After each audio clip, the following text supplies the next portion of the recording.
Ça sentait le vinaigre, le miel et la vieille laine.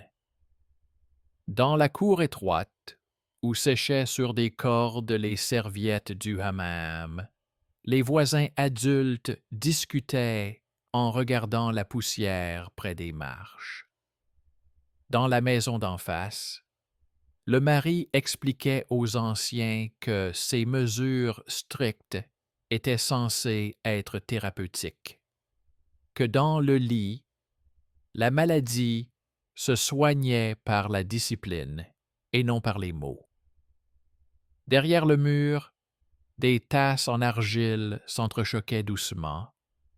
Le guérisseur du rang voisin triait des boîtes de graines d'anis et de pistaches, et le greffier de la chancellerie communautaire tenait déjà sous son bras un cahier rose pour prendre des notes, car l'affaire passait de la cour au tribunal. Tous les adultes connaissent le prix de la honte et des rumeurs. Tous comprennent que le mot « châtiment curatif » cache souvent ce qui ne devrait pas se produire dans la communauté. Le soir venu, on appellera le rabbin et il n'apportera pas de paroles sévères, mais des livres, un ensemble de règles où le corps et le désir sont analysés sous l'angle de la santé et de la modération, et non de la peur. Bonjour mes amis, vous êtes sur la chaîne des documentaires sur le droit, la santé et les décisions humaines. Écrivez-nous d'où vous nous regardez. La géographie change toujours la nuance du sens. Laissez un commentaire. Où voyez-vous la frontière entre la foi et la médecine, entre la coutume et la contrainte? Je vous souhaite une écoute sereine et réfléchie. La ville vit au rythme des marchés et des prières. Une caravane fait du bruit à la porte. L'eau coule dans les ruelles et dans les maisons. Sur des étagères en argile sont conservés les deux piliers de cette histoire, des rouleaux contenant les lois et des traités médicaux succincts. Le rabbin, appelé pour régler le différend, n'a pas inventé de nouvelles formules retentissantes. Il a simplement révélé ce que la communauté lit depuis des décennies. Les lois codifiées qui décrivent les devoirs des époux et les limites du pouvoir physique de l'un sur l'autre. Et les conseils médicaux de Moshe ben Maimon, ce savant qui a mené une vie difficile de médecin et d'enseignant et qui a laissé derrière lui des textes sur un mode de vie sain, la modération et la dignité du corps. Il n'y a pas de mots violents sur la honte et le déshonneur. On y trouve une liste des habitudes du jour et de la nuit, de l'alimentation et du sommeil, des bains et des promenades, et de la façon dont l'équilibre physique s'effondre à cause des extrêmes, l'excès et l'abstinence cruelle, la suralimentation et les épreuves épuisantes. Le scribe communal était habitué à un autre type de prose, celle des livres de sanctions et de contrats, mais il écoutait maintenant attentivement. Le débat concernait des adultes et portait sur la frontière entre l'attention et la violence, entre les coutumes religieuses et les conseils médicaux, entre le mythe de la sainteté du fouet et un document qui parle de santé sans hystérie. La cour murmurait à propos des anciennes méthodes, comme si la cruauté d'un adulte pouvait être un remède. Le rabbin étala les papiers, et dans ce silence de papier, la première fissure dans le mythe apparut particulièrement clairement. Dans les normes codifiées de la vie conjugale pour les adultes, il n'y a pas de place pour la charithérapeutique. Les obligations sont décrites de manière concise et précise. Le pain, les vêtements, une vie respectueuse, le soin du corps, le droit à l'intimité dans un ordre qui correspond aux possibilités de santé et de travail, et non à la punition. Là où les cours aiment parler du droit du plus fort à corriger les mœurs, la loi répond « La contrainte n'est pas un remède. » La mention de mesures cruelles sort du domaine juridique et devient une violation de la paix et de la dignité. Cela peut sembler être une formalité administrative insignifiante, mais en réalité, c'est un lien solide qui permet de recoller les familles déchirées, car sans lui, toute mesure à des fins de rétablissement se transforme en son contraire. Les médecins ne sont pas d'accord. Maïmonide parlait de la modération comme d'un remède pour l'esprit et le corps, mais pas par le biais de punition. Dans son programme de santé, la journée commence par de l'exercice, un repas léger et de l'eau pure. Le désir n'est pas contrôlé par la honte ou le fouet, mais par un régime, de la nourriture, du repos, la proximité rassurante d'adultes attentifs à leurs forces et à leur état. Il mettait en garde contre les dangers des extrêmes. Comment une abstinence épuisante sape la clarté mentale et provoque de l'anxiété. Comment l'excès détruit les forces et rend l'homme lent et fantomatique. Comment les nuits blanches et les épices lourdes réchauffent le sang et perturbent le sommeil. Ce sont des choses simples, mais ce sont elles qui sauvent des méthodes qui servent parfois à dissimuler la cruauté quotidienne. Là où, par habitude, on considère le fouet comme un remède, le livre médical répond par un programme de sommeil, de bain et de promenade, d'air pur et d'interdiction de la violence comme source de maladie. Le tribunal communautaire écoute non pas parce qu'il aime les mots doux, mais parce qu'il connaît le prix d'un lit où la peur remplace le repos, et le prix des matins où la douleur et la lourdeur s'ajoutent sourdement au compte de la semaine de travail. Les anciens ne sont pas toujours les méchants dans ce genre d'affaires. Le plus souvent, ils sont les gardiens d'une sombre inertie. Ils ont peur que si l'on interdit aujourd'hui la sévérité thérapeutique, les frontières s'effondreront demain. Ils raisonnent par catégorie d'exemples. On ne peut pas admettre la faiblesse, car elle entraînera les commérages des voisins et la dégradation progressive des conditions de vie. Le rabbin ne répond pas par des mots sur les sentiments, mais par des références à un document et à des pratiques qui ne sentent pas la honte. Dans l'ensemble des normes, il n'y a pas le droit pour un adulte de torturer un autre adulte au nom de la morale ou du traitement. Il y a des obligations qui peuvent être vérifiées. Le niveau de subsistance, la fourniture de vêtements et d'un logement, une proximité respectueuse et non punitive. Il y a le droit à un tribunal qui mettra fin à la violence domestique.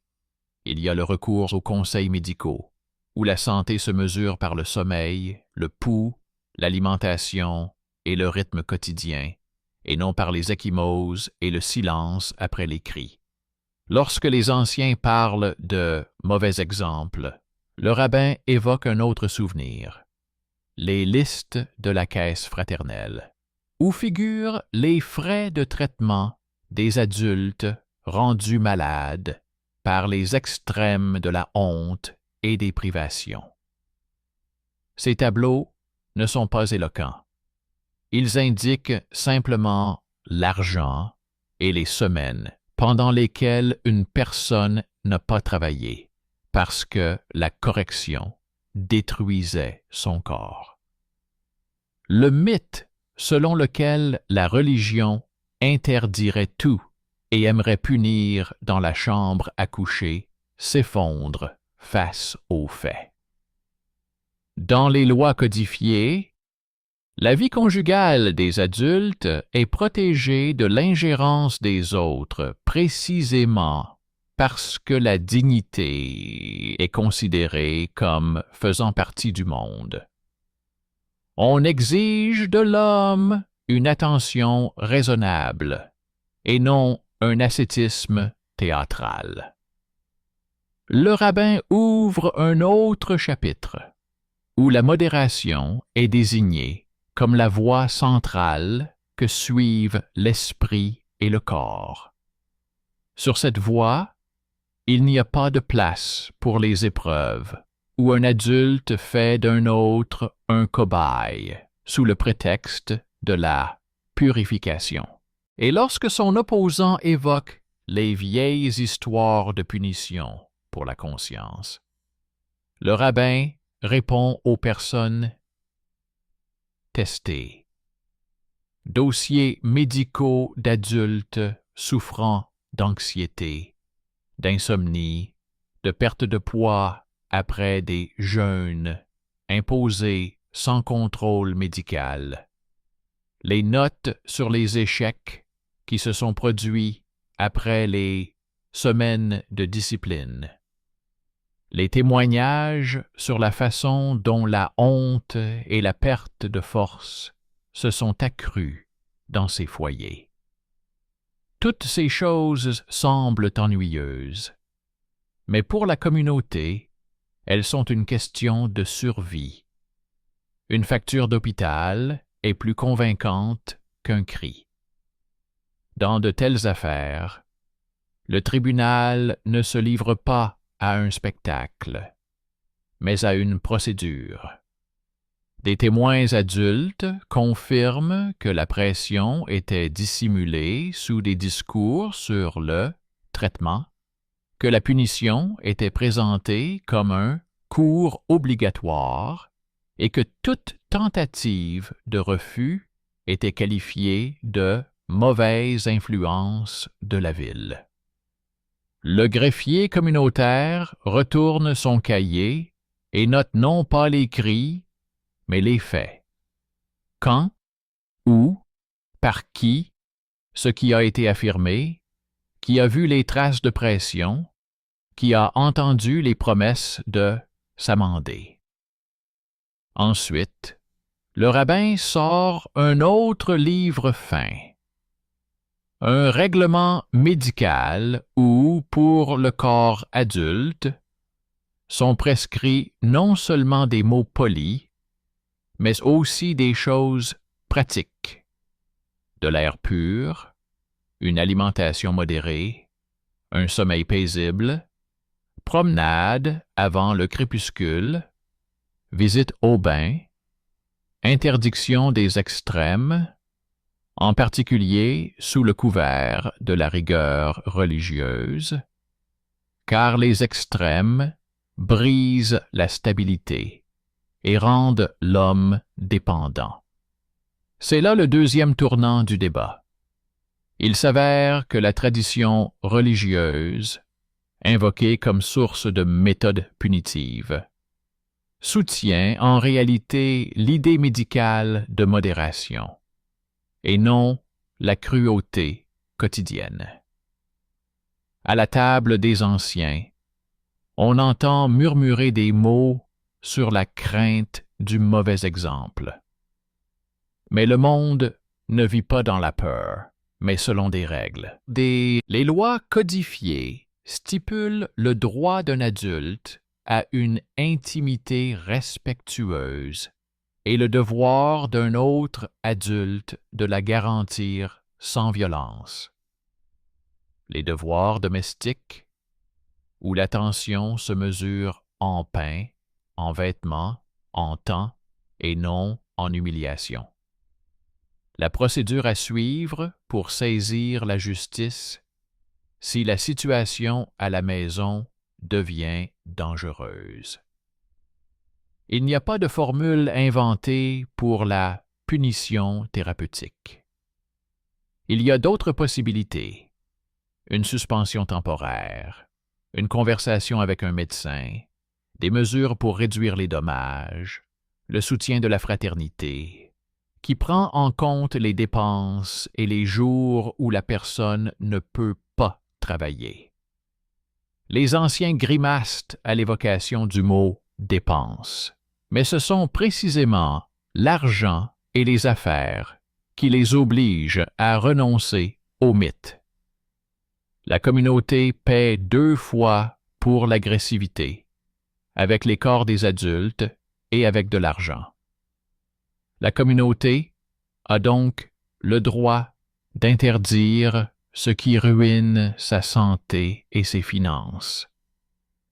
La dispute quitte ensuite la cour pour se poursuivre dans les pièces où flottent des odeurs de cuir et de vinaigre. Le rabbin développe des lignes sur le désir, sans pour autant glorifier l'abstinence à tout prix, ni justifier le désordre. Tout y est question de proportion. Comment l'âge, le travail, le climat, l'alimentation et les habitudes régulent le rythme de la vie intime des adultes. Comment le devoir ne se transforme pas en exigence lorsque la santé est en jeu, comment les vœux et les extrêmes détruisent tandis que la modération guérit. Ces lignes ne sont pas embellies par des phrases de sermon, elles s'apparentent davantage à une fiche médicale où l'on note que le regain d'énergie ne vient pas de l'humiliation, mais d'un ordre stable et serein.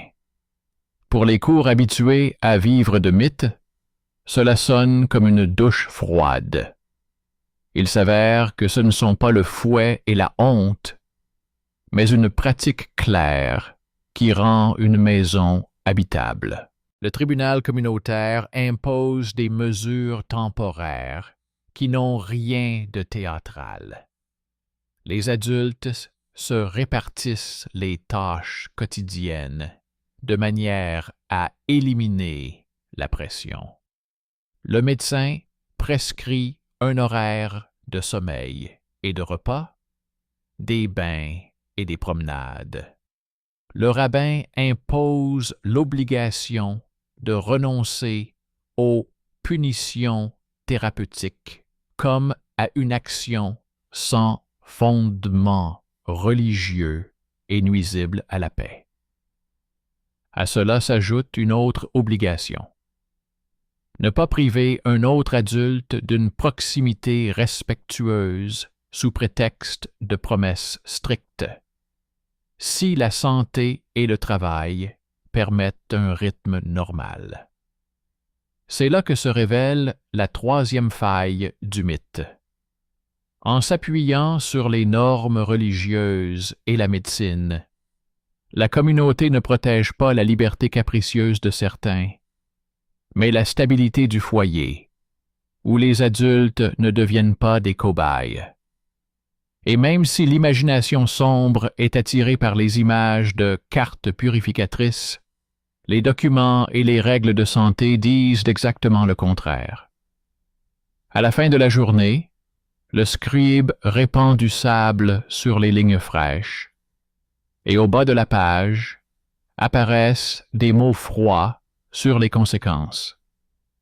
Pour avoir tenté de poursuivre les punitions thérapeutiques, une sanction pour violation de la paix et atteinte à la dignité, avec transmission des informations au conseil municipal, pour la diffusion de mythes sur la nécessité religieuse du carry. Et avertissement et exigence de démenti public à la porte de la maison communautaire pour sabotage sans raison de l'ordre médical. Obligation de se présenter devant un médecin et un rabbin pour s'expliquer.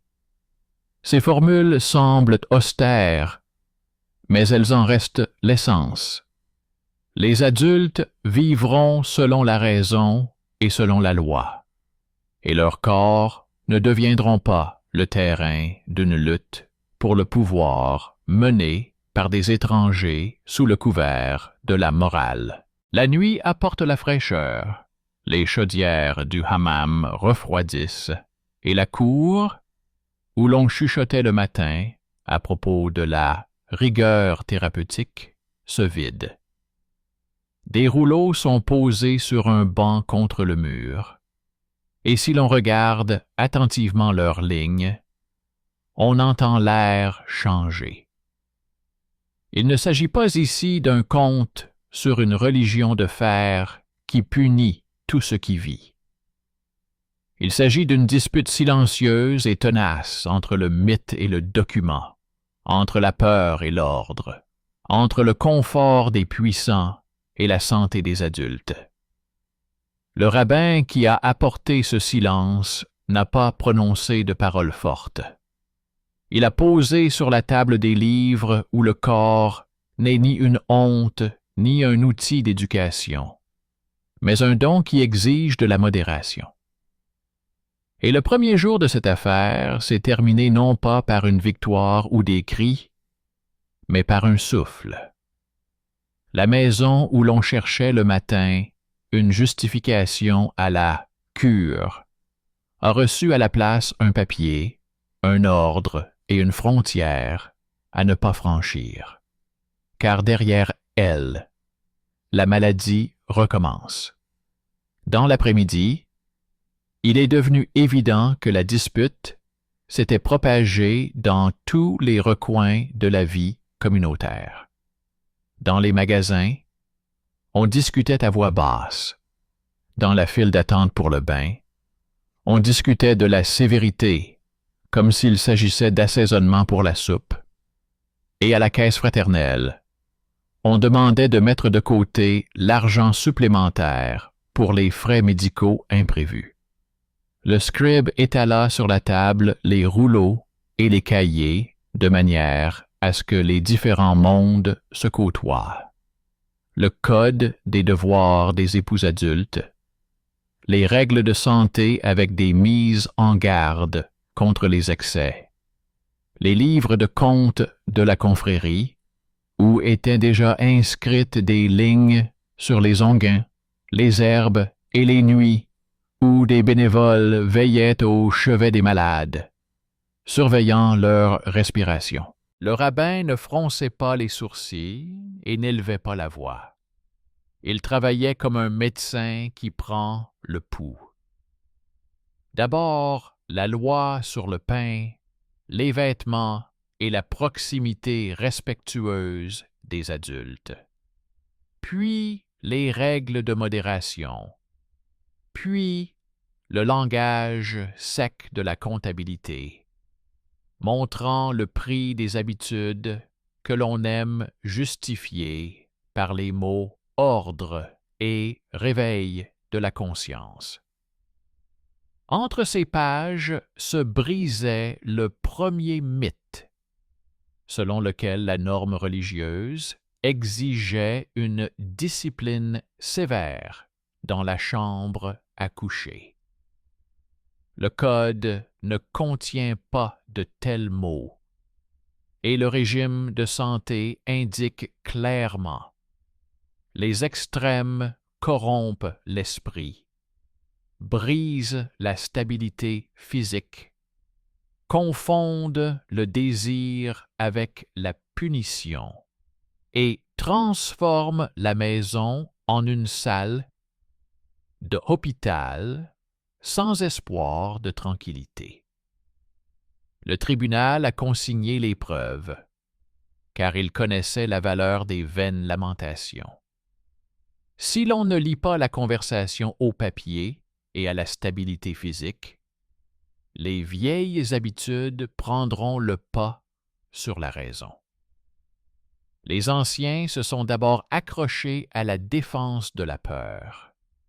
Ils ont parlé du mauvais exemple, de l'affaiblissement de la discipline, du fait que, sans rigueur, les gens détruiraient leur vie quotidienne. On pouvait les comprendre. Les rumeurs de débauche sont toujours voraces et se transforment facilement en prétexte pour faire la guerre à sa propre maison. Mais le rabbin a présenté une autre mémoire, moins encline à l'exagération. Les règles de santé enseignent que les vœux trop stricts et les privations volontaires sont néfastes, surtout s'ils perturbent le sommeil et l'alimentation des adultes. Le ton moral ne remplace pas la physiologie. Et les lois codifiées que la communauté a adoptées comme mesures disent clairement: le devoir de proximité respectueuse et de maintien de la paix à la maison ne peut être soumis à une thérapie punitive. On y trouve le pain, les vêtements, le temps de repos et de proximité, et non les moyens de nuire. Si un adulte fait du mal à un autre adulte sous prétexte de purification, il sort du champ juridique et entre dans le domaine de la violation de la paix. Ces lignes sonnaient sans colère, comme un vent sec, mais c'est elles qui ont coupé court à la dernière excuse pour se référer à ce qui se fait depuis des siècles. Pendant que la dispute se prolongeait, le premier dossier contenant des notes médicales fut apporté au bureau. Les notes ambulatoires du médecin fraternel sur l'anxiété, l'insomnie, la perte de poids chez les adultes après les semaines de discipline que quelqu'un avait imposées à la maison.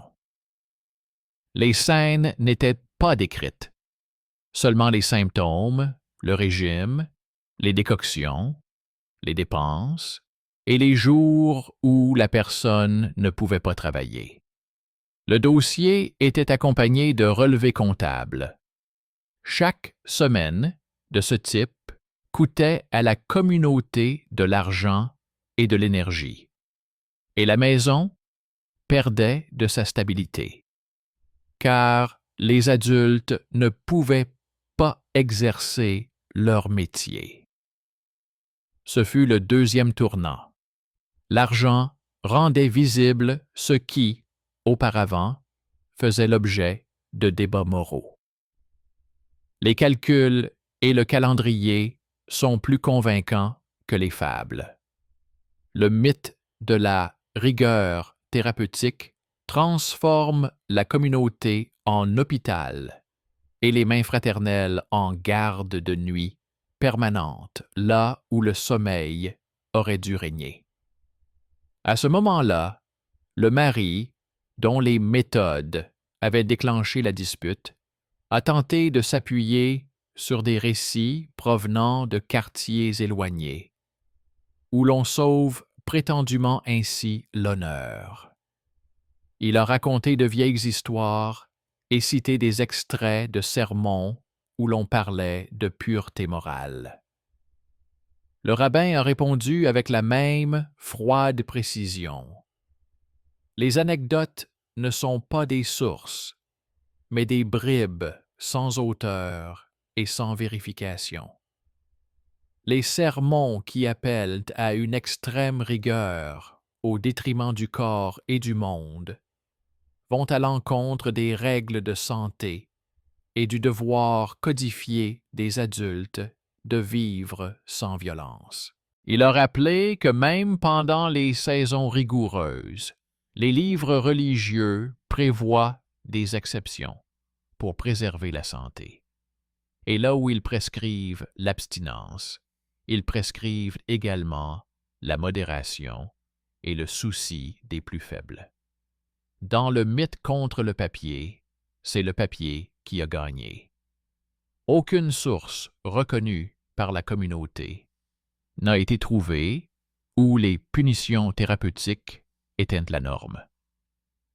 Tout ce qui a été présenté s'est avéré être soit une rumeur, soit une opinion personnelle sans importance. Le tribunal a noté qu'il n'y avait aucune justification religieuse pour les punitions à des fins thérapeutiques. Le troisième revirement, le plus prosaïque et donc le plus convaincant, a été le suivant. Le rythme de la vie commune des adultes n'est pas régi par des punitions, mais par un ordre qui tient compte du travail, du métier et de la force. Dans les anciennes pages, les sages ont certes débattu, mais ils se sont mis d'accord sur une chose simple. Le rythme n'est pas universel. Il dépend de la pénibilité du travail, du climat, des routes. Et dans l'exposé codifié sur lequel s'appuyait le rabbin, cela se résume à une seule chose. Le devoir n'est pas synonyme de contrainte. La demande n'est pas synonyme de pression. Le refus pour raison de santé n'est pas synonyme d'infidélité. Et le mépris d'une proximité respectable sans raison est une violation pour laquelle le tribunal peut faire honte et obliger à respecter l'ordre. Aucun de ces points ne se transforme en droit à une discipline punitive.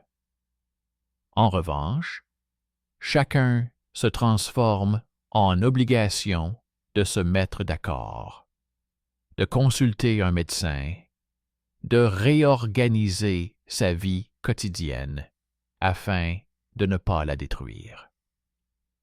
Traduit dans le langage des cours, cela signifie on ne soigne pas son épouse par l'humiliation et on ne répare pas la fatigue avec le fouet. Le tribunal communautaire a prescrit des mesures qui ressemblent à un cours magistral ennuyeux sur la restauration d'une maison. Les adultes ont divisé l'espace de manière à éliminer la pression. Un horaire de sommeil et de repas a été instauré, ainsi que la fréquentation obligatoire du bain selon un horaire, des promenades quotidiennes, l'interdiction des disputes nocturnes et de tout vœu ostentatoire qui nuit à la santé. Le rabbin a consigné par écrit le refus des punitions curatives comme étant une action sans fondement religieux et nuisible à la paix. Les anciens, qui craignaient le mauvais exemple, ont reçu en échange un programme d'instruction. Expliqué dans leurs sermons que la modération n'est pas une indulgence envers la faiblesse, mais une discipline du corps et du caractère prescrite pour la vie, le travail et la clarté d'esprit. Parler aux adultes des dangers des extrêmes sans les couvrir de honte. Les publications à la porte ont été interdites.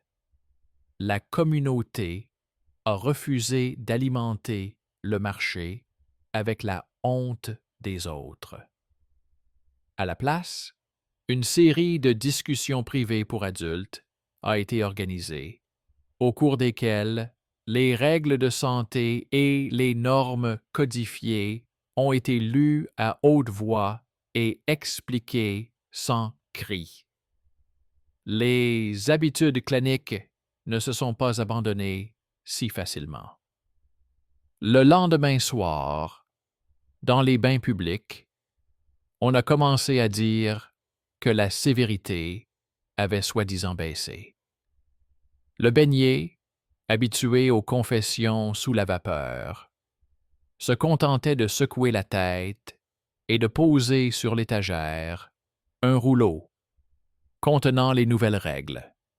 Discuter des maisons d'autrui sans en avoir le droit et sans les connaître équivaut à une violation de la paix.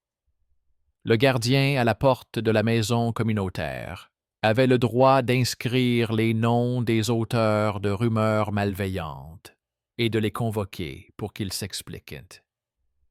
Plusieurs adultes qui avaient tenté d'imposer leur version de la discipline thérapeutique ont tenu leur langue après la première sanction.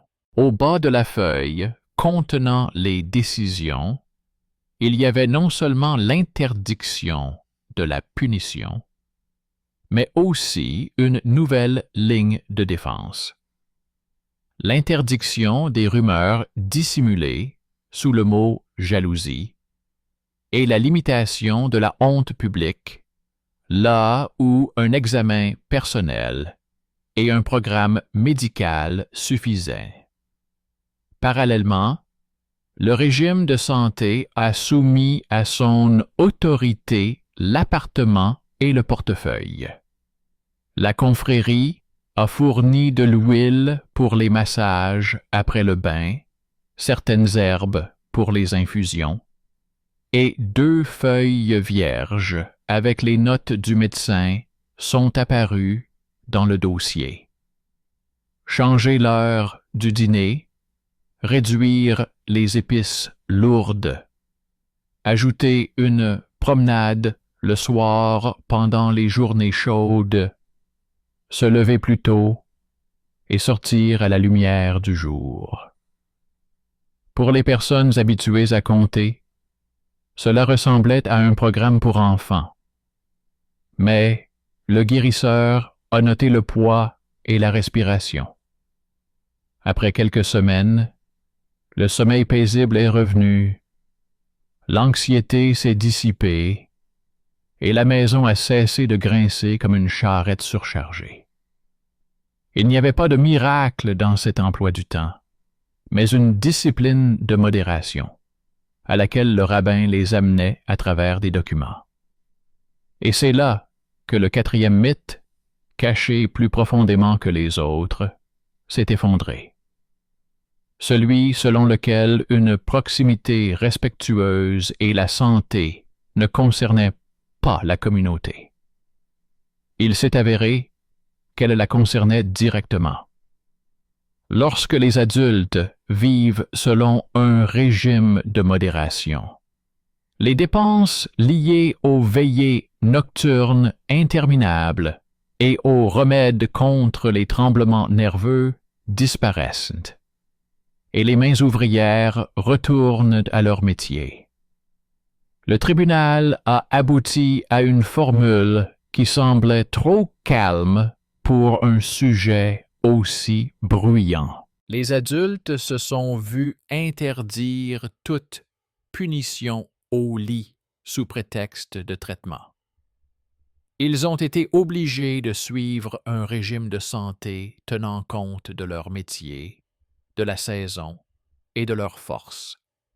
Il a été déterminé que le refus d'une intimité respectable sans raison valable constituait une infraction devant être corrigée sans violence et sans honte, et que l'abstinence imposée et la sévérité punitive faisaient l'objet d'une intervention immédiate. On consacrait le droit de consulter un médecin sans intermédiaire et sans crainte d'humiliation publique. On introduit une amende pour les rumeurs publiques sur la maison d'autrui lorsqu'elles sont utilisées comme moyen de pression. Toutes ces mesures ressemblaient à la décision d'un charpentier plutôt qu'à celle d'un prédicateur. Des lignes droites, des joints réguliers. Pas de motifs sculptés. Aucune légende victorieuse n'a été affichée à la porte de la maison communautaire. On y a simplement affiché une brève note à l'attention des adultes concernant les consultations disponibles, les horaires du bain et les règles à suivre en cas de dispute nocturne. En rentrant chez lui, le rabbin a posé son regard sur l'étagère où se trouvaient les rouleaux contenant les lois codifiées et les règles de santé. Il savait que demain, de nouvelles histoires allaient surgir. Quelqu'un allait à nouveau qualifier l'humiliation de remède. Quelqu'un allait à nouveau se cacher derrière le mot jalousie. Quelqu'un allait demander à être exempté de tout. Mais la communauté avait désormais un plan d'action auquel il ne fallait pas déroger. Cette fois-ci, le mythe contre le papier avait été démoli. Le mythe était vide et toxique. Le papier s'était révélé lourd et vivant. Les adultes ont cessé d'être l'objet d'expériences domestiques, car derrière leur corps, leur sommeil et leur droit à une intimité respectueuse, il n'y avait plus de cris ni de contraintes, mais des textes identiques pour les forts et les faibles, et un ordre qui guérit sans mise en scène. La nuit, dans les ruelles, on entendait les bruits du marché tardif, et dans le hammam, les pierres refroidissaient. La maison d'où avait commencé la dispute sentait l'huile et l'eau chaude, et non la peur. Le scribe saupoudra de sable les dernières lignes et ferma le cahier rose.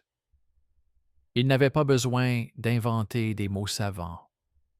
Il suffisait de voir comment, à la place de la sévérité thérapeutique, un ordre simple s'était installé dans la maison. Comment les adultes parlaient de sommeil et de nourriture au lieu de punition. Comment ceux qui, la veille, étaient venus donner des leçons se taisaient désormais derrière les portes. Ces changements n'étaient pas un miracle, mais le résultat de formules précises. Ce sont précisément ces formules qui rendent la communauté vivante, non pas le fracas des victoires, mais le poids du papier auquel on fait confiance lorsqu'il faut repousser la main d'un étranger. Le soir venu, de nouveaux rouleaux à l'odeur caractéristique de vinaigre et de noix râpée ont été déposés sur la table du bureau communautaire. Liste des visites au bain, registre de la pharmacie, registre de la caisse fraternelle, où étaient inscrites les dépenses pour les décoctions, l'huile et les gardes de nuit au chevet des adultes. Ces papiers ennuyeux reliaient la boutique, le hammam et la maison de prière plus étroitement que n'importe quel sermon. Il s'est avéré que le débat sur la rigueur thérapeutique avait désormais des répercussions sur tout. Certains ont cessé d'aller au bain selon l'horaire prévu, prétextant des vœux, et ont contracté une inflammation de la cage thoracique. D'autres, au contraire, ont commencé à compter les jours de jeûne exemplaires et se sont retrouvés tremblants et insomniaques. Le pharmacien se plaignait des demandes incessantes de médicaments puissants avec lesquels les adultes tentaient d'étouffer leur anxiété après les leçons à la maison. Tout cela n'était pas du théâtre, mais la prose de la vie, et le rabbin mettait délibérément ces détails en lumière, car un document commence toujours par des détails.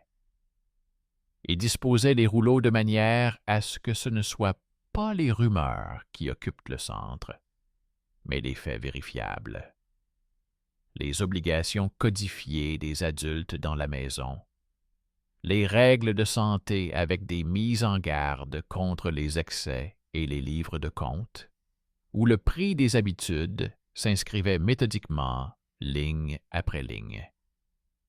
En parallèle, ce qui sort toujours de l'ombre a commencé à émerger des cours, des murmures sur des pratiques miraculeuses, sur des lanières qui seraient censées dégriser et guérir, sur des vœux nocturnes qui serviraient à faire des démonstrations de jalousie. Ce n'était ni de la religion ni de la médecine, mais le marché de la peur. Dans les rangées des tavernes, on trouvait déjà des amulettes bon marché avec des pseudo-inscriptions et des bracelets avec des motifs que l'on n'avait jamais vus dans les livres reconnus, et dans un coin, quelqu'un chuchotait pour quelques sous à propos des anciennes méthodes restées dans les récits. Le rabbin ne discuta pas à voix haute. Il étala des papiers sur la table et se mit à séparer méthodiquement le mythe de la source. Les lois codifiées ne font aucune allusion au traitement par l'humiliation. Elles énumèrent des obligations vérifiables, du pain et des vêtements, une intimité respectueuse sans contrainte, la protection de la paix dans la maison, le droit d'un adulte à demander de l'aide sans honte. En matière de santé, les règles sont encore plus strictes. Modération dans l'alimentation, eau propre, bain, promenade, sommeil, interdiction des extrêmes, en particulier ceux qui se cachent derrière la piété, car les extrêmes brisent l'équilibre et le sens de la mesure. Il n'y a pas de châtiment, pas plus qu'il n'y a de bénédiction pour les ceintures et les démonstrations nocturnes de force. Ces pages ne cherchaient pas à plaire, elles étaient destinées à empêcher les dérapages. À côté, on trouvait les notes de la confrérie. Chacune de ces méthodes coûtait à la communauté de l'argent, du temps et des mains, et transformait la maison en une chambre silencieuse, sans espoir de repos. Les anciens s'accrochaient à cette dernière comme à une rampe dans un couloir glissant. Si l'on assouplissait la rigueur, disaient-ils entre eux, l'exemple se répandrait et atteindrait les jeunes, et là commenceraient des récits qu'il serait impossible de contenir. Le rabbin répondait avec la même sécheresse qu'un médecin énumérant les symptômes.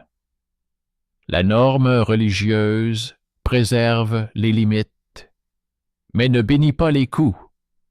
Elle limite les dommages, mais n'augmente pas leur gravité. Dans les mêmes chapitres codifiés sur lesquels s'appuyait la communauté, la modération était exigée et l'humiliation sous couvert d'éducation était interdite. Le droit des adultes à une intimité respectueuse et à la sécurité était défendu. Les tâches ménagères étaient prescrites en fonction de la santé, du travail et du temps disponible.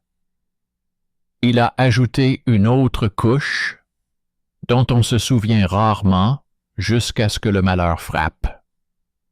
La communauté est responsable devant la ville. Si des scandales et des cris nocturnes éclatent dans le quartier, si des rumeurs de traitement au fouet circulent, le tribunal municipal exigera l'ordre et imposera des sanctions à toute la communauté.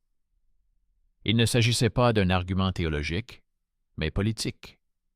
La cour religieuse a des murs, mais ceux-ci se trouvent dans une grande ville où la paix est plus précieuse que les habitudes.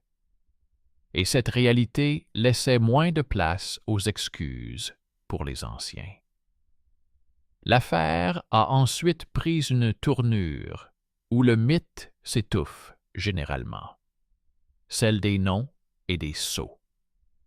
Le scribe de la communauté a apporté 4 feuilles contenant des sermons célèbres auxquels les partisans de la sévérité thérapeutique aimaient se référer. Ils les ont lus et mis de côté. Aucun des textes reconnus ne justifiait l'humiliation ou la punition dans la chambre à coucher. Au contraire, là où il était question d'abstinence, il était également question d'exception pour des raisons de santé. Et là où l'on appelait à l'ordre, on appelait à la paix à la maison. On trouva même quelque chose de tout à fait embarrassant. Plusieurs citations utilisées pour intimider dans les tavernes s'avérèrent être inventées, avec des fins modifiées et des mots insérés qui n'avaient jamais figuré dans les listes reconnues. Cette supercherie grossière ne reposait que sur la peur. Le scribe a noté la source, le copiste et l'étal où il l'avait trouvée, et les anciens ont approuvé. Le mythe s'était immiscé dans la vie avec de faux papiers et était passible d'une amende. Le lendemain, la garde a retiré du panneau à l'entrée 2 avis de discipline morale et a envoyé les marchands d'amulettes payés au trésor public. Pas de scène, juste le grincement rouillé de l'habitude. La partie médicale de l'affaire entra dans la maison comme l'air chaud entre le soir, imperceptiblement, mais de manière tangible. Le médecin, chez qui le rabbin envoyait les adultes sans intermédiaire, a rempli une série de courtes prescriptions. Réduire le sel et les épices piquantes, ajouter de la lumière du jour, rétablir le bain selon l'horaire, déplacer les conversations à une heure plus matinale et interdire les discussions nocturnes. Il a insisté sur le fait que le rythme d'une intimité respectueuse dans la maison des adultes devait reposer sur les forces, le climat et le travail, et non sur des vœux ostentatoires. Lorsque quelqu'un invoquait la fragilité après une maladie, le médecin prescrivait la progressivité. Lorsque quelqu'un craignait sa propre réceptivité, le médecin expliquait que la modération n'était pas une sévérité levée, mais un travail constant sur les habitudes. Au bout de quelques semaines, la caisse de la confrérie comptait moins de nouvelles lignes pour des pommades et des décoctions contre l'anxiété nocturne, moins d'inscriptions pour des maux de tête dus au manque de sommeil, moins de demandes de congés pour cause de fatigue après la discipline. Les statistiques ennuyeuses sont le 3e et le plus lourd fardeau. Lorsque les adultes vivent selon un horaire, les taxes cachées de la peur sur la communauté disparaissent. Dans ce contexte, une autre vieille technique est apparue, la tentative de rejeter la responsabilité sur la maison d'autrui. Plusieurs adultes proches des partisans de la sévérité ont rapporté des histoires sur leurs voisins. Ils disent qu'il y a aussi des débordements chez eux et que cela signifie que les méthodes fonctionnent comme moyen de prévention. Le tribunal n'a pas suivi ces sensations étrangères. Il a consigné les plaintes dans une liste séparée et les a traitées selon la procédure habituelle. S'il y a des violences quelque part, elles font l'objet d'une enquête en tant que telle et ne justifient pas des punitions dans la chambre à coucher d'autres personnes. Le rabbin a expliqué que la norme religieuse ne transforme pas le péché d'autrui en passe-droit pour la violence domestique. Le mythe a de nouveau tenté de se faire passer pour la norme, mais il n'était qu'une ombre révélant une habitude. Entre-temps, les autorités municipales ont rappelé à la communauté un ancien accord. Le quartier est tenu de maintenir la paix et la santé chez lui afin de ne pas répandre le bruit et les maladies dans les rues. Un messager est arrivé au bureau avec une note du magistrat où il était indiqué laconiquement: les bruits nocturnes et les plaintes font l'objet de sanctions au niveau de la ville. En réponse, le rabbin et les anciens ont envoyé une copie de la décision. Les punitions curatives sont interdites, car elles n'ont pas de fondement religieux et nuisent à la paix. Le respect de la santé est obligatoire dans la mesure du possible. Le droit des adultes à une intimité respectueuse est protégé sans recours à la violence. Les rumeurs sont punies comme une violation de la paix. La magistrature a renvoyé un bref signe d'accord. La politique et la norme religieuse se sont cette fois-ci alignées, et le mythe a perdu toute marge de manœuvre. Dans la maison où tout avait commencé, la prose sans cri est revenue. On a cessé de chuchoter dans le couloir. On a cessé de secouer les clés la nuit. On a retiré des yeux les bracelets bon marché et les papiers avec de fausses citations. Il ne restait plus qu'une étagère avec des parchemins reconnus, des huiles pour les massages et l'horaire du bain. La stabilité a toujours l'air ennuyeuse, et c'est précisément pour cela qu'elle vit plus longtemps que les mythes. Les adultes qui, hier encore, croyaient en la peur utile, s'habituaient lentement à une autre discipline. Soigner l'anxiété non pas par la menace, mais par un sommeil précoce.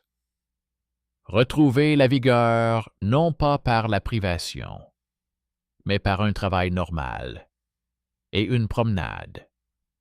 Convenir de l'intimité, non pas comme d'une guerre, mais comme d'un ordre commun, où le respect est la base de la santé. Cela ne fait pas baisser la fièvre pour des raisons de convenance, cela fait sortir la maison de la fièvre. Les rumeurs ne sont pas mortes toutes de suite, mais elles ont perdu de leur mordant. À 2 reprises, la garde a infligé des sanctions pour les récits voluptueux des malheurs d'autrui, présentées comme des leçons de morale. La troisième fois, la garde a obligé le copiste d'amulettes à retirer toute sa marchandise et à laisser à la porte un reçu attestant qu'il ne diffuserait plus la discipline des lanières. Le pharmacien a cessé de vendre des décoctions puissantes la nuit et le bain public a affiché à l'entrée un horaire et un bref avertissement demandant le silence après le coucher du soleil. Tout cela ressemblait peu à un élan spirituel. Et c'est précisément là que résidait la force. L'ordre ne doit pas ressembler à une torche allumée, sinon il brûlera rapidement. Le plus important que la communauté a retiré de ces semaines ne se trouvait pas dans les paroles solennelles, mais dans la nouvelle habitude de lire sa vie comme un livre. Regarder de près les obligations codifiées des adultes, les règles de santé, les livres de comptes et le silence de la nuit, qui soit se maintient, soit s'effondre. Le mythe d'une religion qui interdit tout et soigne à coups de fouet a été démoli dans ces lignes. Il s'est avéré que la norme religieuse préserve les limites et oblige au respect dans la maison, tandis que les connaissances médicales enseignent à maîtriser la faim et le désir sans humiliation ni extrême. Tout le reste n'est qu'un marché de la honte qui se nourrit de la peur et de la curiosité jusqu'à ce qu'on le force à payer. Les adultes ont cessé d'être les objets d'expérience domestique. Non pas parce que quelqu'un s'est réveillé avec tendresse, mais parce que le papier et l'ordre ont lié l'arbitraire, et que la ville a discrètement rappelé que la paix est plus précieuse que toutes les méthodes exemplaires. Vers la fin de la dispute, le rabbin a rappelé des lignes que beaucoup aiment citer, mais qu'ils lisent rarement jusqu'au bout. La modération n'est pas un affaiblissement, mais une forme de force dans laquelle le corps et l'esprit ne se désagrègent pas.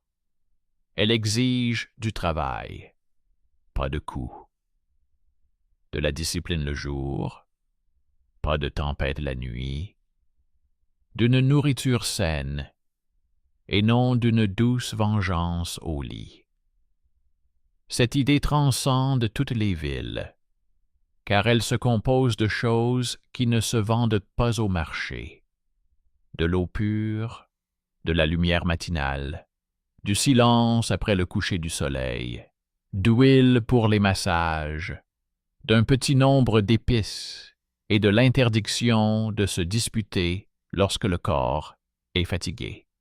Elle transcende également les méthodes, car il n'est pas nécessaire de les combattre. Elles sont éliminées une à une. Elles sont privées de leur ombre littéraire, de leurs profits commerciaux, de l'attention du public et de leurs droits d'entrée.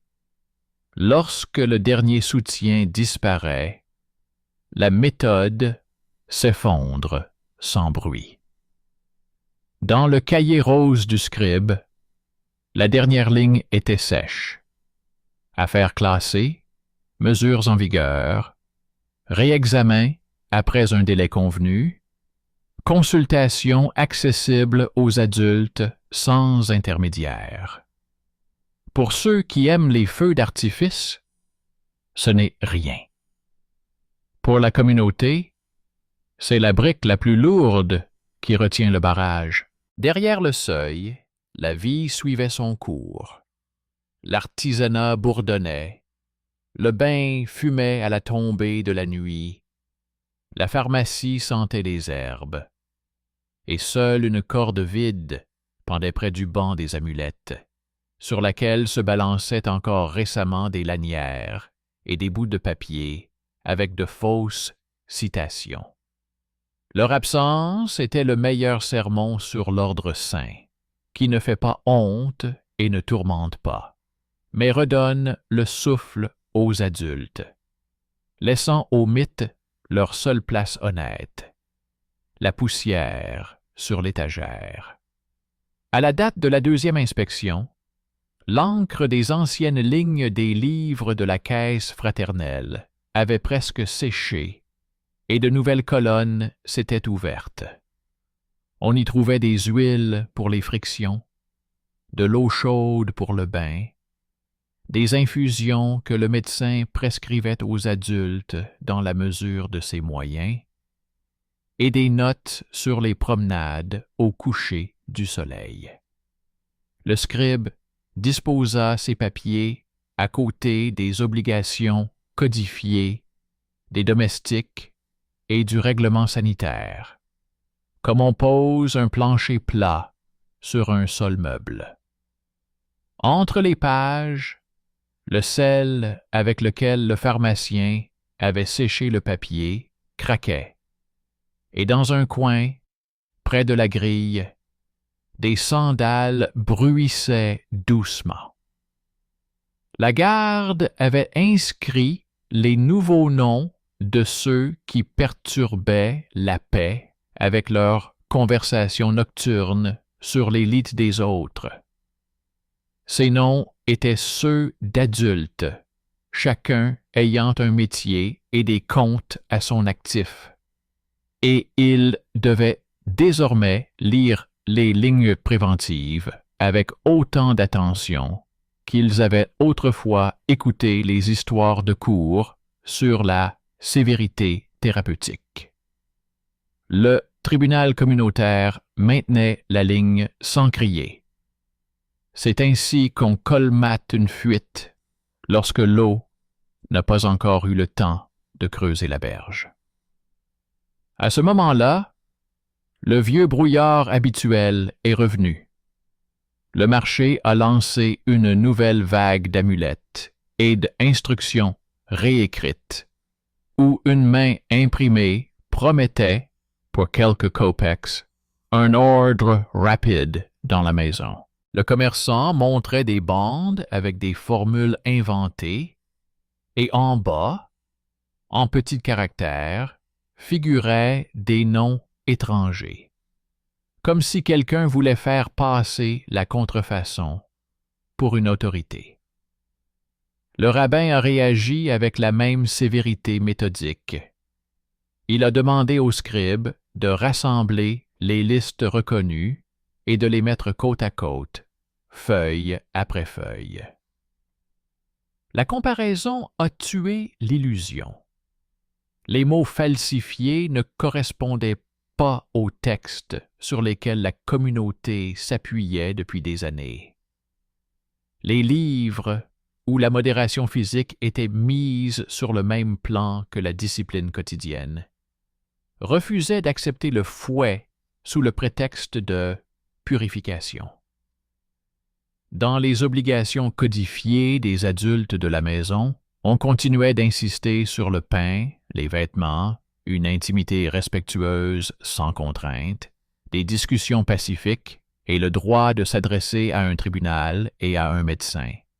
Les règles de santé mettaient l'accent sur l'eau pure, le bain et le sommeil, une alimentation prudente et l'interdiction des excès, en particulier ceux qui détruisent le corps sous le signe de la piété. Le marché a dû fermer boutique. Les amulettes ont été retirées, les copistes ont été inscrits dans le registre des violations de la paix. L'argent a été versé au trésor public. Cette fois-ci, le mythe ne s'est pas effondré dans la controverse. Il a été balayé comme de la poussière. Pendant ce temps, dans la maison où tout avait commencé, les adultes ont réorganisé leur rythme de vie comme le médecin l'avait conseillé. Manger plus tôt, moins d'épices fortes, aller au bain selon un horaire fixe, se promener jusqu'au coucher du soleil, rester au calme après les bougies. La caisse fraternelle a alloué un peu d'huile pour les massages. Et dans les notes du médecin est apparue une courte ligne indiquant que l'alerte avait été levée et que le sommeil était revenu. Celui qui avait transformé la discipline en punition ramenait désormais à la maison un emploi du temps et l'obligation de le respecter, plutôt que de chercher de nouveaux moyens de pression. Il y a là une certaine rigueur, non pas de fer, mais constante. Le rabbin a entériné les changements par un bref ajout à la décision. Considérer les punitions thérapeutiques comme une action absente du corps religieux et médical, et les réprimer comme une violation de la paix et de la dignité. Impliquer le médecin à un stade précoce de l'anxiété. Interdire les discussions sur la vie des autres sur les bancs et aux portes des bains publics, en assimilant la diffusion de leçons de morale à de la pression. La garde communautaire ne sonnait pas l'alarme. Elle se contentait de noter, d'appeler et de dresser des procès-verbaux. Et au bout de quelques semaines, les lignes vides du registre des infractions restaient inhabituellement longues.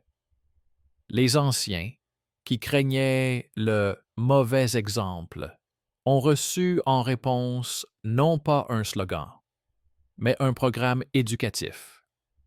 Au lieu d'affiches menaçantes aux portes, ils lisaient aux adultes de courts discours sur les règles de santé, où la modération était expliquée comme un travail et non comme une indulgence.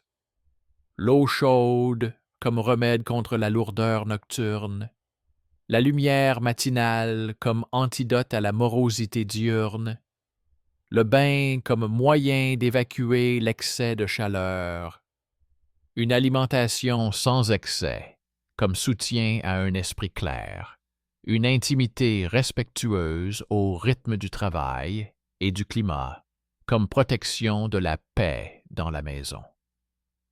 Ces discours ne contenaient ni douce mélancolie, ni délectation. Il y avait un tableau que les adultes pouvaient emporter dans leur métier. C'est ainsi que disparut le dernier soutien du mythe, son attrait.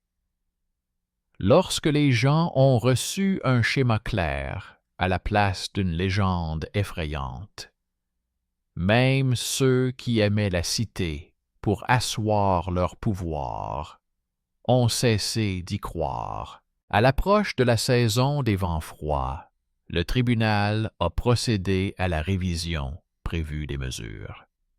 Le greffier a déposé 4 liasses sur la table. Les textes reconnus, les notes médicales du médecin, les dépenses de la confrérie et la liste des cours tranquilles où les querelles nocturnes avaient disparu. Le tableau est devenu encore plus dense. Dans les endroits où l'on cherchait auparavant à justifier la sévérité thérapeutique, on constatait désormais une diminution des dépenses en tisanes calmantes, la disparition des gardes de nuit, le retour des adultes à l'artisanat. Dans les quartiers urbains, où de telles mesures n'avaient pas été prises, les dépenses et les jours vides continuaient de s'accumuler, et la magistrature y envoya ses hommes avec un rappel sévère. La paix est commune, et le bruit des nuits ne peut pas se répandre au-delà des murs. Le tribunal communautaire a utilisé ce poids politique comme bouclier et comme argument. La norme religieuse, la mesure médicale et la discipline urbaine étaient alignées. Et le mythe n'avait pas sa place entre elles. Pendant ce temps, le médecin insistait sur une chose que les cours n'aiment pas: une vérification lente et sans drame de la stabilité. Il demandait de tenir de courts journaux intimes: comment ils dorment, ce qu'ils mangent, quand ils se promènent, comment ils réagissent aux offenses et à la fatigue, comment ils s'accordent sur l'intimité, sans transformer la demande en ordre et le refus pour raison de santé en culpabilité. Cette pratique a été acceptée sans enthousiasme, mais elle a été acceptée. Les adultes ont reçu une bande de parchemin, et le rabbin a ajouté à la décision le droit d'apporter ces feuilles en consultation sans intermédiaire. Là où hier encore les gens craignaient le mot médecin, il venait désormais comme dans un magasin où l'on répare des outils sans honte, sans secret, avec l'espoir de retrouver le travail et le calme. Dans les notes du médecin, la même phrase revenait souvent formulée de manière laconique: « La modération préserve le foyer. » Cependant, un mythe meurt rarement du premier coup. Au bout d'un certain temps, une nouvelle masque est apparue à l'autre bout du quartier. Quelqu'un a commencé à appeler les punitions « jeûne du cœur », remplaçant l'ancien mot par un nouveau. Le tribunal avait une formule concise pour de tels cas: changer le nom ne change pas la nature. Si une action brise la paix et la dignité, elle est soumise à l'ancienne interdiction et à la même sanction. Le greffier ajouta une autre note dans le registre: le jeûne du cœur et autres pseudonymes similaires doivent être considérés comme une tentative de contourner la décision. La garde a convoqué les adultes impliqués, leur a fait lire les textes reconnus et les certificats médicaux, et leur a infligé une amende pour violation de la paix. Sans cri, sans défilé spectaculaire, le mythe a tenté de se renommer et a trébuché. Le rabbin a conclu sa longue série de travaux non pas par des applaudissements, mais par une dernière série d'arguments qui n'avaient plus besoin du charisme de quiconque. Les obligations codifiées des adultes reflétaient un ordre fondamental. La maison se maintient grâce au pain, aux vêtements, à une proximité respectueuse et à un partage pacifique. La contrainte ne guérit pas, elle détruit. Dans le régime de santé de Maïmonide, le médecin répétait à différentes périodes de l'année: rester au chaud, préserver son sommeil, éviter les épices fortes et les repas tardifs, marcher, respirer, ne pas torturer son corps au nom de la piété, car la torture engendre la maladie. Dans la discipline urbaine, on trouve l'équivalent monétaire de ces vérités. Là où l'on brandit le fouet au nom de la purification, les dépenses augmentent et, semaine après semaine, l'artisanat périclite. Différentes polices de caractère se sont réunies en une seule ligne. Le mythe d'une religion qui interdit tout et soigne à coups de bâton s'est avéré étranger aux textes reconnus et mortellement nuisible aux vivants. La séance finale a été courte. car le long travail avait été fait auparavant. La Cour a confirmé l'interdiction totale des punitions curatives et de tous leurs pseudonymes, a maintenu le droit des adultes de consulter un médecin et un rabbin sans intermédiaire, a fixé l'horaire des bains et les règles de silence, a confirmé que le refus d'une intimité respectable sans raison doit être corrigé par l'ordre et la consultation, et non par la honte et la pression, et que l'abstinence imposée équivaut à la destruction de la paix.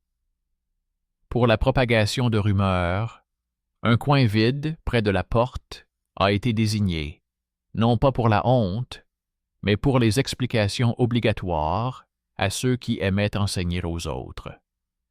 Le magistrat en a reçu une copie, le pharmacien une liste précise des remèdes sans commerce nocturne, le bain public une nouvelle feuille avec l'horaire et un avertissement concernant les amendes pour bruit.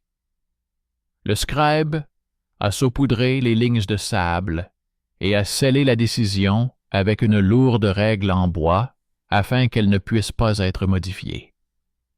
Le soir, le quartier respirait comme un atelier après de longs travaux de rénovation. L'odeur de la pierre chauffée, la vapeur sucrée du bain, les conversations tranquilles à la porte, où l'on parle des prix du beurre et de la commande du lendemain, et non du lit d'autrui. Dans la maison qui avait été le théâtre d'une conversation difficile, les adultes étaient fatigués d'être fiers et fatigués d'avoir honte. Il ne restait que le travail, le pain habituel, le silence habituel, la feuille de programme soigneusement rangée près de la lampe et la petite bouteille d'huile qu'ils économisaient précieusement pour les soirées froides. Sur l'étagère à côté se trouvent des textes, respectables et vivants, où le désir n'est ni stigmatisé ni exagéré, mais replacé dans son contexte. Juste ce qu'il faut et juste là où cela préserve la santé. Le rabbin passa sans s'arrêter. Il avait fait sa part, il avait dépouillé le mythe de son ornement et rendu à la communauté le droit de se soigner sans honte ni crainte, mais avec une modération éprouvée. Le médecin a fermé le cahier de consultation sur une page blanche, un luxe rare. Le gardien a retiré le mot superflu du seuil et l'a inscrit dans le registre des infractions, où une ligne vide est désormais plus importante que n'importe quelle ligne remplie. Lorsque les marchés se sont tus dans la nuit et que l'eau s'est calmée dans les tuyaux, le quartier n'est pas devenu plus sain qu'il ne l'était le matin. Il est devenu plus calme et plus stable. Et dans ce silence, on entendait le résultat principal. Les corps adultes avaient cessé d'être le terrain d'une autorité étrangère sous le couvert de la morale, car leur santé et leur intimité étaient désormais protégées par des documents et des règles qui ne crient pas. Le mythe était remis à sa place, sur l'étagère où il devait rester, à prendre la poussière en attendant le prochain lecteur. Le papier est resté sur la table, lourd, imperturbable, prêt à soigner à nouveau ce qu'il sait faire de mieux. Éliminer la violence superflue de la vie afin que l'homme puisse respirer, dormir et dire oui ou non sans risque pour sa dignité. À la dernière vérification, tout semblait banal, comme si le conflit n'avait pas touché le quartier. Une courte note sur le silence était affiché à la porte. Une pierre propre était posée dans le bain. La pharmacie sentait le cumin et le zeste de citron.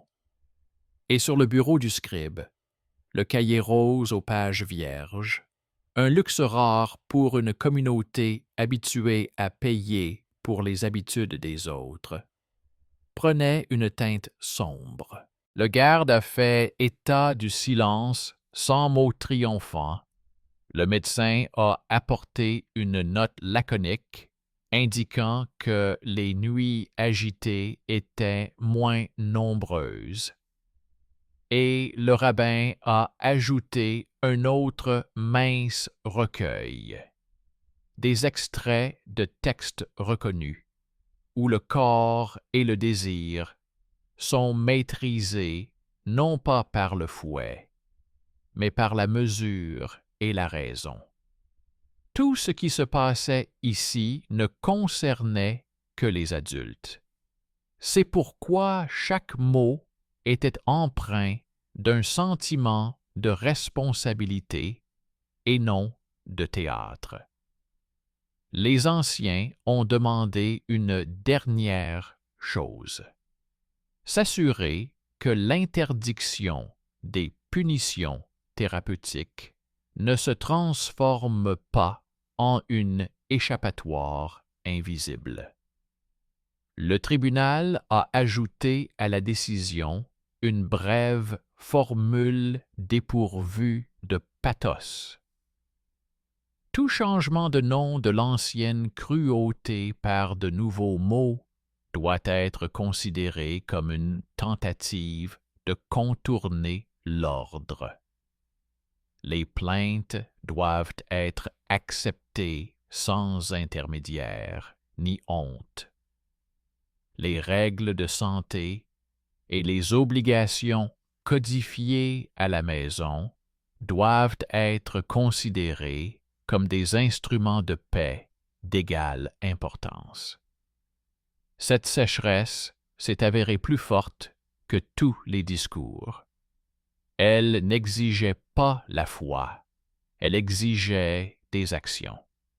Dormir, manger, travailler, se laver, s'entendre sur une intimité à la mesure de ses forces et sans levier. Si quelqu'un voulait reconstruire un piédestal de mots, il se heurtait au papier. La maison où tout avait commencé ressemblait désormais à des dizaines d'autres. Une lampe sur le seuil, de l'huile dans un petit récipient, une feuille d'emploi du temps soigneusement pliée, le silence après le coucher du soleil.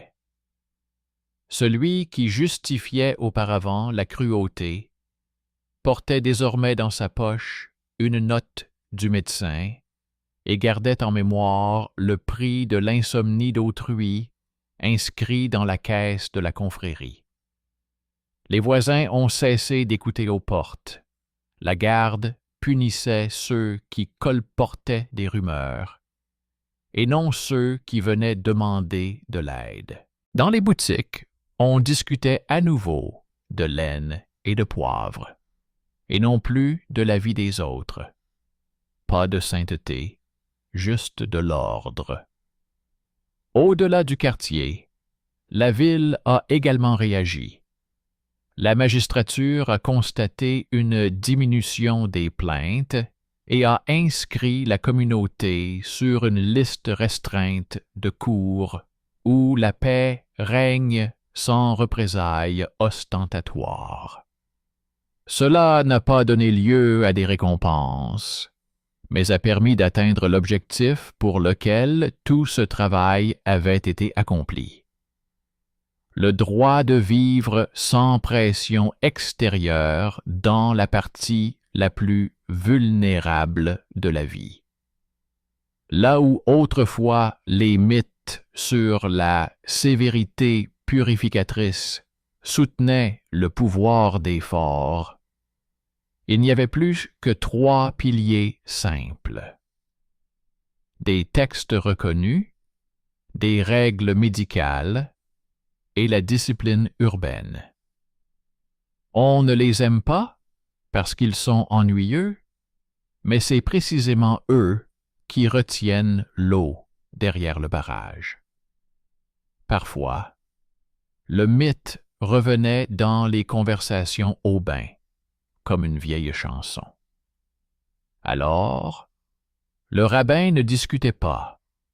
Il étalait des feuilles, le devoir de fournir du pain, des vêtements et une proximité respectueuse aux adultes sans contrainte. L'interdiction de l'humiliation sous couvert de traitement. Les mesures autorisées pour la santé, le droit à un procès et à un médecin sans honte.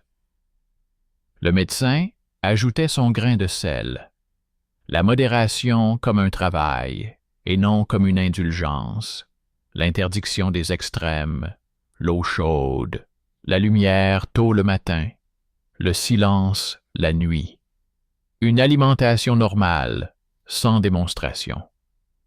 Cela s'avérait suffisant. La légende perdait de sa voix et le papier redevenait lourd.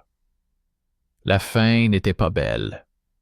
Elle était claire. Le tribunal communautaire a confirmé l'interdiction des punitions thérapeutiques et de leurs pseudonymes, et maintenu les prescriptions médicales et le droit des adultes à une intimité respectueuse, sans contrainte, a approuvé l'ordre du silence et l'horaire des bains, a ouvert une voie directe vers le médecin et le rabbin sans intermédiaire ni honte.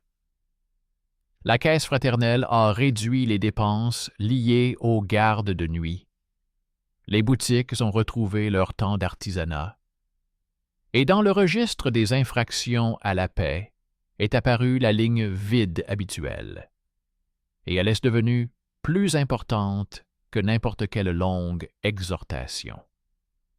Le mythe d'une religion qui interdit tout et soigne à coups de bâton a perdu non seulement son éclat, mais aussi son fondement. Il n'avait plus sa place dans les textes reconnus, ni dans l'ordre de la santé, ni dans la discipline urbaine, ni dans la tolérance. Le soir, la cour s'est refroidie. Dans le hammam, les carreaux chauds sifflaient, les serviettes séchaient sur les cordes, et l'air sentait l'eau, pure et l'huile, et non la honte et la peur. Le rabbin rangea les feuilles, le médecin ferma son cahier, le scribe posa le livre rose sur l'étagère, non pas pour le garder en mémoire, mais pour l'ouvrir moins souvent la prochaine fois. La fin s'est inscrite dans les décisions humaines. Renoncer à la violence sous un nom étranger, reconnaître la modération comme une action et non comme un slogan, et maintenir la paix par des documents et non par des cris. Tout le reste n'est que poussière sur une étagère que la communauté a appris à balayer sans rancœur et sans spectacle.